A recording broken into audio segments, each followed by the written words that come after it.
Você já percebeu como, nos dias de hoje, certas influências têm se infiltrado na nossa sociedade de uma maneira tão sutil que quase passam despercebidas? Pois bem, há uma tática poderosa em ação, e ela tem sido usada com um propósito: preparar o terreno para algo muito maior. Essa tática não envolve ataques diretos ou demonstrações evidentes de maldade. Pelo contrário, é um método camuflado que se esconde atrás de valores e ideias distorcidas, disfarçadas de algo bom. O anticristo, ao longo da história, soube se adaptar e encontrar maneiras de fazer com que o engano pareça atraente e até desejável. Isso está mais presente em nossa sociedade hoje do que muitos conseguem perceber. Houve uma época em que figuras como Satanás, seus demônios e o inferno eram temas cercados de medo e aversão. A escuridão simbolizava o mal absoluto, um abismo profundo do qual a humanidade deveria manter distância a qualquer custo. Para muitos dos nossos pais e avós, o simples ato de pronunciar o nome dessas criaturas já era motivo de receio. Havia uma reverência, quase um temor sagrado, que mantinha esses assuntos fora das conversas diárias. Mas, surpreendentemente, o cenário atual é outro. Símbolos e imagens que antes inspiravam horror e rejeição agora estão escancarados na música, na mídia e até mesmo em campanhas publicitárias. O que antes causava arrepios hoje aparece de maneira trivial e, por vezes, até atrativa. Vemos esses temas na televisão, nas rádios e, de forma mais intensa, na internet, onde tudo parece ser normalizado. Um exemplo recente ilustra bem essa mudança. A cantora Anitta, em um clipe polêmico, simula estar grávida de um ser demoníaco, que muitos sugerem ser uma referência ao próprio anticristo. Esse lançamento gerou uma enxurrada de debates e dividiu opiniões nos últimos dias. E como se não bastasse, quase ao mesmo tempo, o clube de futebol Atlético Paranaense, que busca escapar do rebaixamento no Campeonato Brasileiro, lançou uma campanha em que convida seus torcedores a fazer um pacto, utilizando um tom sombrio e recheado de simbolismos místicos. Antigamente, esses tipos de referências seriam vistos como profanos, instigando medo e aversão no público. Mas, hoje, observamos uma aceitação quase natural. Uma romantização das trevas e do oculto que talvez nunca se imaginasse antes. Esses elementos agora são tratados com curiosidade, às vezes com um toque de fascínio. A Bíblia tem um versículo que se encaixa bem nesse cenário. Esta é a causa da condenação. A luz veio ao mundo, mas os homens amaram mais as trevas do que a luz, porque as suas obras eram más. Esse trecho traz uma reflexão profunda sobre o que presenciamos hoje. Estamos apenas diante de manifestações artísticas, inofensivas e passageiras? Ou existe algo mais sombrio e assustador se desenrolando por trás dessas representações? Por que uma sociedade que antes temia o diabo agora parece disposta a flertar com as trevas? Neste vídeo, vou desvendar detalhes e trazer à tona o que ninguém está falando sobre esses casos recentes. Vamos explorar como Satanás está usando a indústria do entretenimento e o ocultismo para atrair a atenção do público. Para começar, vou contar uma história que envolve o Clube Atlético Paranaense e uma campanha que deu muito o que falar: o famoso Pacto Rubro-Negro. O Atlético Paranaense, um dos grandes times do futebol brasileiro, recentemente esteve em destaque, mas não só por causa dos jogos. Com o time em uma fase difícil, enfrentando derrotas e lutando para escapar do rebaixamento no Campeonato Brasileiro, o clube resolveu apostar em algo completamente fora do comum. O clube fez a campanha do Pacto. Essa campanha, chamada Pacto Rubro-Negro, convidava os torcedores a se unirem em apoio ao time, criando uma ideia de união para fortalecer a equipe. Mas aí é que a coisa começa a ficar polêmica. O vídeo promocional que lançaram na internet foi muito além de uma campanha tradicional. Com uma edição carregada de imagens intensas e sombrias, o vídeo trazia símbolos fortemente associados ao ocultismo: pentagramas, sangue escorrendo, rituais estranhos e uma narração com um tom sombrio, falando sobre um pacto. A atmosfera desse vídeo fez muita gente, inclusive torcedores do próprio clube, se sentir incomodada. Para muitas pessoas, até mesmo para a torcida, O clube passou dos limites ao recorrer a símbolos e práticas condenadas pela Bíblia, tocando no sobrenatural de um jeito desconfortável e até perigoso. A diretoria do Atlético Paranaense tentou esclarecer, dizendo que o pacto era apenas uma metáfora para inspirar união entre torcedores e time em um momento delicado. E, se isso já parece ousado, logo depois, outro acontecimento sacudiu o cenário cultural. O lançamento de uma nova música da cantora Anitta, chamada São Paulo. Conhecida por seu estilo provocador e a capacidade de sempre surpreender e até chocar o público, Anitta levou a ousadia a um novo nível com essa música, que também flerta com uma atmosfera sombria e referências espirituais pesadas. A música foi lançada em 30 de outubro desse ano. O videoclipe apresenta Anitta grávida, exibindo uma barriga com uma boca no lugar do umbigo. A estética sombria do clipe, lançada na véspera do Halloween, foi interpretada por alguns como uma estratégia de marketing alinhada à data. No entanto, a representação de Anitta grávida de uma entidade não humana, as cenas mostram ultrassons de um bebê com dentes afiados, garras e uma cauda que lembra um ferrão. Para muitos, essa representação soa como uma alusão direta ao anticristo, como se Anitta estivesse simbolicamente dando à luz a entidade que, segundo a Bíblia, viria ao mundo nos últimos dias, trazendo destruição e engano à humanidade. A presença de símbolos associados ao ocultismo geraram desconforto em parte do público, incluindo fãs da cantora. A letra da música também chamou atenção por sua ousadia. Anitta canta versos como "bota na boca, bota na cara, bota onde quiser". Em poucas horas, o videoclipe já acumulava mais de 1 milhão de visualizações no YouTube, provando que essa estratégia macabra de marketing atraiu muita atenção. Atualmente, o vídeo possui quase 10 milhões de visualização. Essa não foi a primeira vez que Anitta explorou temas espirituais controversos. Em outra produção deste ano, no clipe de Aceita, ela participou de rituais de candomblé, aparecendo em cerimônias de purificação com trajes tradicionais. Além disso, em vários de seus shows, há referências ocultistas que podem passar despercebidas, mas continuam presentes, trazendo o questionamento sobre o que realmente está sendo promovido por trás dessas produções. A questão que fica é: até onde a indústria da música e do entretenimento vai em sua exploração do que é profano e contrário aos valores cristãos para alcançar atenção e vendas? Em um mundo que prega contra a intolerância religiosa, vemos essa mesma indústria ferindo e desrespeitando crenças alheias com imagens e temas espiritualmente pesados. E essas polêmicas vão muito além do que parece ser uma simples jogada de marketing. Elas refletem a forma como o mal está sendo banalizado e até mesmo glamorizado. Estamos vendo o mundo flertar com o oculto e abrir portas para influências malignas. Satanás e suas forças têm entrado nas casas das pessoas de maneira disfarçada e sedutora, e poucos percebem as consequências devastadoras.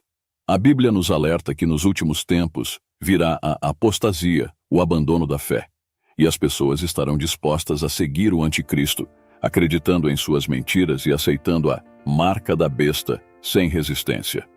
Muitas pessoas estão ouvindo essa música sem ver nenhum problema. Alguns até dizem que estão vivendo em um mundo cheio de paz, abundância e conforto.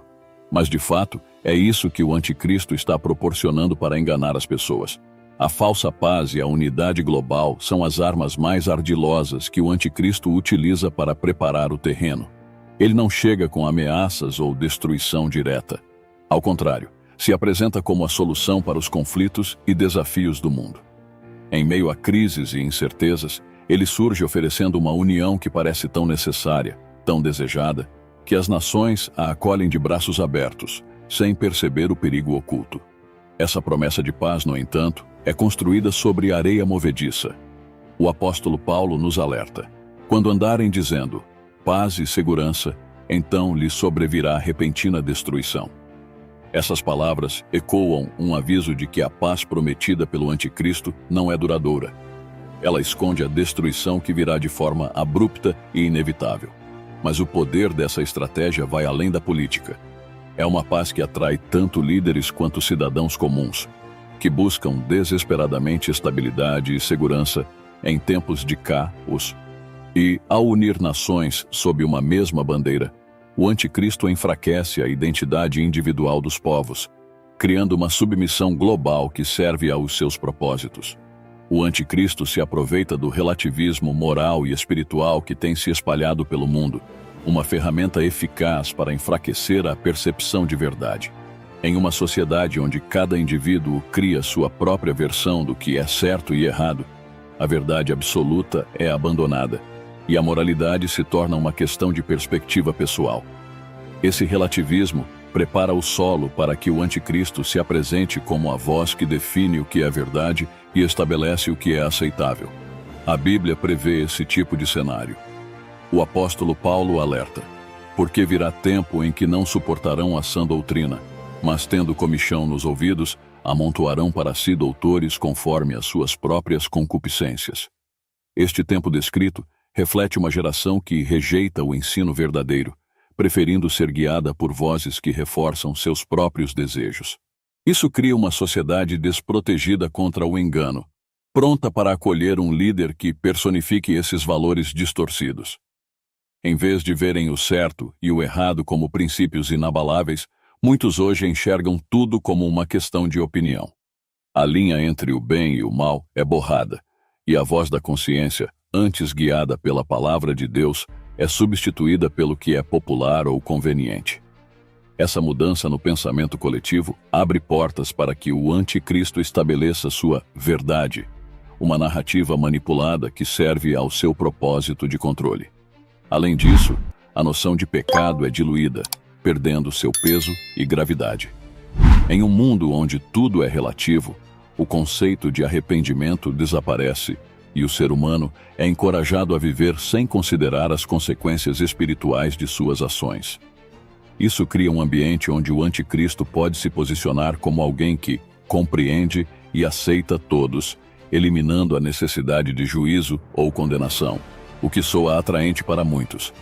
A sedução do relativismo é que ele promove uma liberdade ilusória, onde todos são livres para escolher o que querem acreditar, enquanto, na realidade, ficam cada vez mais presos a uma visão de mundo confusa e sem direção. O anticristo, ao preparar sua chegada, estabelece um cenário onde a perseguição aos fiéis de Cristo se torna cada vez mais intensa e disfarçada sob novas formas de intolerância. Em um mundo que exalta a liberdade e a inclusão, os verdadeiros cristãos começam a ser vistos como um obstáculo para o progresso. A aversão aos valores cristãos não surge de forma explícita. Ela se manifesta sutilmente, muitas vezes sendo embalada em discursos de justiça e respeito, onde o que realmente se busca é silenciar aqueles que seguem firmemente os ensinamentos de Cristo. As Escrituras nos alertam para essa perseguição. Jesus adverte: então sereis entregues para serdes atormentados e matar-vos-ão, e sereis odiados de todas as nações por causa do meu nome. Essa profecia revela que, nos últimos dias, ser fiel a Cristo será um motivo para o ódio, e o simples fato de carregar a fé em Jesus se tornará algo inaceitável para uma sociedade entregue à influência do anticristo. A perseguição não será apenas física, mas também psicológica e social, envolvendo marginalização, censura e discriminação velada. O anticristo entende que a força dos seguidores de Cristo vem da sua fé e obediência a Deus. Para minar essa fé, ele ataca o valor central da identidade cristã, invertendo os papéis e fazendo com que os valores bíblicos pareçam retrógrados ou ofensivos. Aqueles que se recusam a ceder aos padrões do mundo moderno começam a ser tratados como problemáticos, pessoas intolerantes ou fanáticas, cujas crenças supostamente ameaçam a harmonia da sociedade. Essa perseguição também se intensifica nas esferas de influência social, onde cristãos passam a ser excluídos de certos espaços por expressarem seus valores. Opiniões baseadas na Bíblia são rotuladas como discurso de ódio, e as vozes que defendem a verdade são cada vez mais silenciadas ou distorcidas. O resultado é um ambiente hostil que visa desestabilizar o cristão, levando-o a questionar e até mesmo a negar sua fé. A preparação para esse cenário é cuidadosa e gradual. O anticristo não instaura a perseguição de uma só vez, mas permite que ela se enraize na mentalidade coletiva, sendo vista como uma necessidade para a estabilidade e a paz. Ele transforma os fiéis em alvos, fazendo com que seus princípios sejam tidos como radicais, e a própria sociedade se encarrega de afastá-los, tornando-os cada vez mais vulneráveis a ataques e discriminações. A perseguição se torna um instrumento poderoso, pois ao isolar o cristão, o anticristo o enfraquece, separando-o de suas fontes de apoio e privando-o de seu direito de expressar sua fé. O anticristo busca um controle que ultrapassa a esfera espiritual, estendendo-se à política e à economia global. Ele não visa apenas ganhar corações e mentes, mas também estabelecer um sistema centralizado que governe as ações, os recursos e o próprio acesso das pessoas ao básico para viver. A estratégia é clara: criar uma economia que exija submissão e obediência, consolidando seu poder por meio de um sistema onde todos estejam sujeitos à sua autoridade e dependam diretamente dele para suas necessidades. A profecia em Apocalipse alerta para a imposição de um sinal, um meio de controle que separará aqueles que se submetem ao domínio do anticristo dos que resistem. E faz que a todos, pequenos e grandes, ricos e pobres, livres e servos, lhes seja posto um sinal na mão direita ou na testa, para que ninguém possa comprar ou vender senão aquele que tiver o sinal, ou o nome da besta, ou o número do seu nome. Este sinal não é apenas um símbolo, é a marca de um sistema totalitário que monitorará e ditará cada transação, cada compra e cada movimento econômico. Esse sistema centralizado será mais do que um controle econômico. Será uma imposição moral, onde as pessoas se verão forçadas a escolher entre sua liberdade e sua sobrevivência.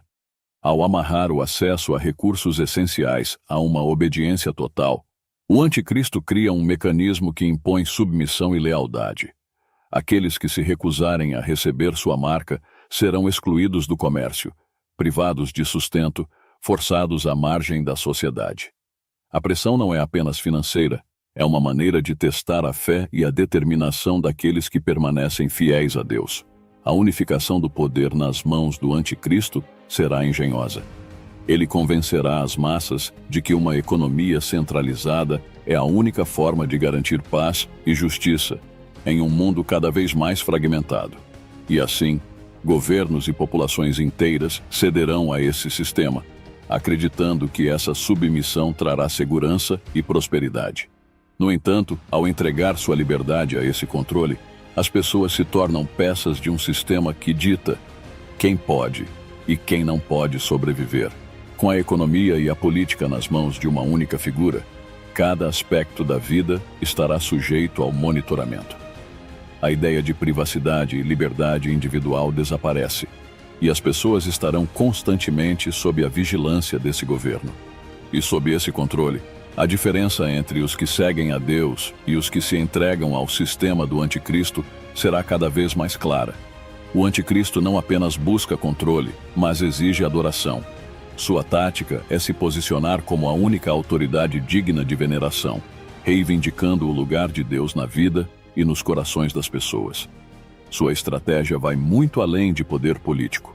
Ele deseja uma devoção total, um culto que abranja o espírito humano, substituindo a fé em Deus por uma lealdade irrestrita à sua própria figura. Apocalipse nos alerta sobre essa ambição do anticristo. E foi-lhe permitido fazer guerra aos santos e vencê-los, e deu-se-lhe poder sobre toda tribo, e língua, e nação, e adoraram-na todos os que habitam sobre a terra, esses, cujos nomes não estão escritos no livro da vida do Cordeiro que foi morto desde a fundação do mundo. Apocalipse 13, 7-8. O anticristo estabelece seu poder sobre todos os povos e raças, unificando as nações em torno de sua figura. O que ele oferece é uma falsa sensação de união, baseada na adoração de um líder que personifica o engano. O desejo do anticristo por adoração é ardiloso. Ele se apresenta como a resposta para a desilusão espiritual, oferecendo-se como um salvador, alguém que parece suprir o vazio existencial de uma sociedade sem Deus. Ele atrai as massas com promessas de prosperidade e realizações, criando uma imagem que seduz tanto os desesperados quanto os céticos. E nesse cenário, qualquer oposição se torna uma ameaça à sua autoridade, pois ele exige que todos se prostrem diante de sua grandeza. A imposição desse culto é sutil. Ao longo do tempo, ele busca eliminar qualquer traço de devoção a Deus, substituindo os valores e princípios divinos por mandamentos próprios, que refletem seu poder absoluto. O culto ao anticristo se torna uma prática obrigatória, uma exigência para participar plenamente da sociedade.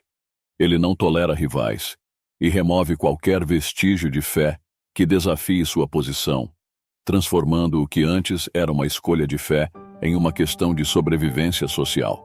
Ele cria um ambiente onde resistir à sua adoração é sinônimo de rebelião.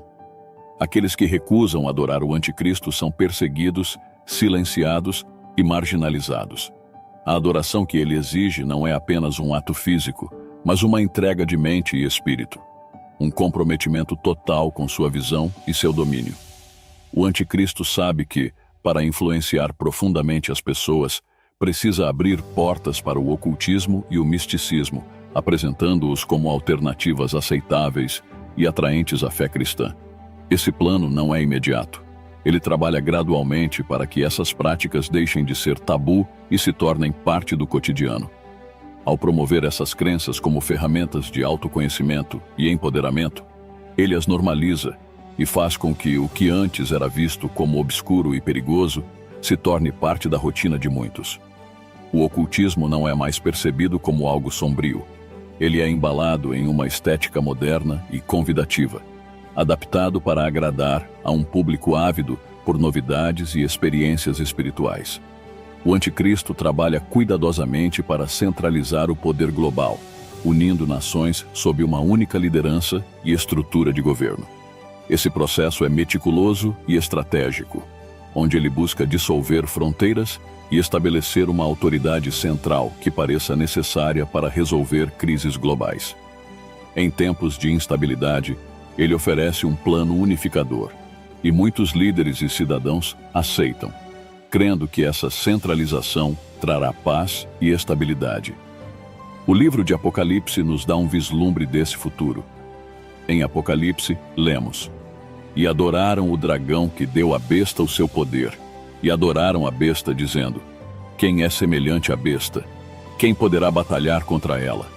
Essa passagem aponta para um momento em que o anticristo será exaltado como um líder supremo, considerado invencível e insubstituível. Sob sua liderança, ele manipulará as percepções e instigará a confiança das nações, posicionando-se como um líder indispensável e poderoso. A promessa de unidade global atrai líderes que, em tempos de crise, estão dispostos a ceder a soberania de seus países em prol de uma aliança global. Aos poucos, a autonomia das nações é enfraquecida, e a identidade cultural e nacional é substituída por uma lealdade a esse governo centralizado. O anticristo promete proteção e prosperidade, e as pessoas, ávidas por segurança, aceitam suas condições sem questionar. Essa centralização do poder transforma o anticristo em um líder que controla não apenas as nações, mas também cada aspecto da vida de seus cidadãos. A ideia de uma liderança global se torna parte do discurso, onde a diversidade é suprimida em nome da unidade, e o controle sobre as liberdades individuais aumenta a cada decisão centralizada. O anticristo não apenas conquista pela força ou pela política, mas também pelo engano, através de falsos sinais e prodígios que deixam multidões em êxtase. Ele entende que para ser seguido e adorado, precisa parecer sobre-humano, alguém em quem os desesperados possam confiar cegamente. Seus feitos impressionantes não são apenas ilusões, eles desafiam a compreensão humana, criando a ilusão de que ele detém um poder divino. Esses sinais, cuidadosamente planejados, capturam os olhos e o coração das pessoas, que, fascinadas, acreditam estar diante de alguém verdadeiramente extraordinário. Jesus nos alertou sobre essa estratégia enganosa em Mateus. Porque surgirão falsos cristos e falsos profetas, e farão tão grandes sinais e prodígios que, se possível fora, enganariam até os escolhidos. Esse aviso revela o potencial de engano dos sinais do anticristo, que serão tão impressionantes que até aqueles com fé sólida podem ser tentados a acreditar em suas mentiras. Esses milagres falsos não são apenas truques. Eles carregam uma intenção sombria de confundir e desviar, criando uma distorção de realidade onde o mal se veste como o bem. A grandiosidade dos feitos do anticristo o posiciona como uma figura quase divina, alguém que parece possuir o controle sobre as forças da natureza e da existência humana. Milagres e prodígios tornam-se sua ferramenta para cimentar seu poder, transformando o ceticismo em devoção. A cada sinal, ele solidifica seu domínio sobre as massas, que o veem como uma solução para suas crises espirituais e físicas. Esse poder visível, porém enganoso, envolve as pessoas em uma rede de admiração cega, bloqueando qualquer discernimento que possam ter. A tática de deslumbrar com sinais serve também para isolar aqueles que resistem, fazendo com que pareçam irracionais ou até hostis. Aqueles que rejeitam o anticristo serão vistos como pessoas desconfiadas e incapazes de reconhecer o milagre diante deles, e por isso acabarão isolados ou marginalizados. O anticristo não apenas constrói seu domínio pela força ou por sinais visíveis, ele também usa a estratégia de minar a verdade desde o núcleo da fé. Ele entende que enfraquecer a igreja é uma das maneiras mais eficazes de conquistar o coração das pessoas e distorcer a percepção da verdade. Para isso, ele cria e alimenta doutrinas enganosas, levando muitos a abandonar o verdadeiro evangelho em troca de mensagens que parecem confortáveis, mas que estão vazias de poder espiritual genuíno. A Bíblia nos alerta sobre essa distorção, mas o Espírito expressamente diz que nos últimos tempos apostatarão alguns da fé, dando ouvidos a espíritos enganadores e a doutrinas de demônios. Essa profecia revela que o anticristo e seus agentes introduzirão ensinos que, embora pareçam atraentes, estão distantes da verdade de Deus. Esses ensinos visam confundir e capturar aqueles que não possuem um conhecimento sólido da palavra, fazendo-os aceitar uma forma de piedade que nega o poder real de Deus. Ao criar e incentivar falsas doutrinas, o anticristo constrói um sistema onde a verdadeira fé é substituída por uma religião superficial, que se adapta às vontades humanas e aos desejos culturais. Ele transforma a igreja em um reflexo do mundo, diluindo a mensagem de salvação e desviando os fiéis para longe da pureza do evangelho. Doutrinas que minimizam o pecado, que exaltam o bem-estar individual acima da santidade e que moldam a fé em torno do eu, são implantadas para que os seguidores se afastem, sem perceber, da verdade que liberta. Essa corrupção espiritual é sorrateira. O anticristo não vem com ataques diretos, mas introduz elementos que parecem aceitáveis, aos poucos apagando a diferença entre o sagrado e o secular.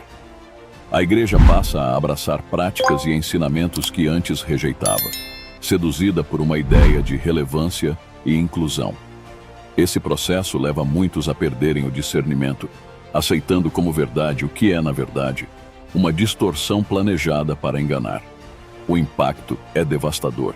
Com o tempo, a verdadeira igreja se vê rodeada de uma versão falsa, moldada pelas mãos do anticristo. O anticristo trabalha incansavelmente para afastar as pessoas da verdade de Deus, promovendo uma rejeição aberta das Escrituras e criando um ambiente onde a palavra é ridicularizada e desprezada. Ele sabe que, para implementar seu domínio absoluto, precisa eliminar qualquer fonte de verdade que exporia seus planos. E o caminho mais eficaz é desacreditar a Bíblia, apresentando-a como ultrapassada ou irrelevante para o mundo moderno. O apóstolo Paulo adverte sobre essa estratégia do engano. E com todo o engano da injustiça para os que perecem, porque não receberam o amor da verdade para se salvarem. E por isso Deus lhes enviará a operação do erro, para que creiam na mentira. Esse aviso nos mostra que o anticristo manipula as mentes, substituindo a verdade com mentiras habilmente construídas. Ele cria uma cultura onde a busca pela verdade se volta para o próprio homem, e onde as Escrituras são vistas como meras relíquias de um passado superado. O Anticristo promove uma visão de mundo onde os valores bíblicos são taxados de obsoletos ou até perigosos, convencendo as pessoas de que a verdadeira liberdade só pode ser alcançada quando se rejeita qualquer noção de autoridade divina.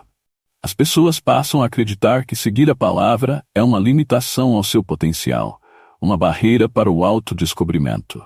Assim, a Bíblia é substituída por ideologias e filosofias que celebram o ego e rejeitam qualquer padrão de moralidade ou verdade que venha de Deus. Ele coloca em movimento uma operação de erro que se infiltra em todas as esferas: educação, mídia, política e até em algumas igrejas, transformando o que era absoluto em uma questão de interpretação pessoal. A verdade se torna relativa, e a Bíblia é rebaixada a apenas mais um livro, enquanto os ensinamentos de Cristo são desconsiderados como mitos ou histórias para tempos antigos. Chegamos a um ponto crucial em nossa jornada. Vimos como o Anticristo utiliza táticas sutis e poderosas para preparar o mundo para seu domínio. Táticas que distorcem a verdade, centralizam o poder, promovem o engano e isolam os fiéis.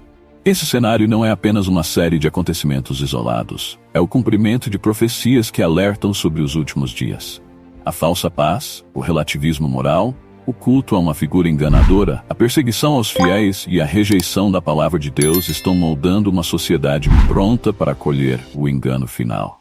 Mas em meio a toda essa escuridão, existe uma esperança. Jesus Cristo, a verdadeira luz do mundo, oferece salvação e libertação a todos que o buscam.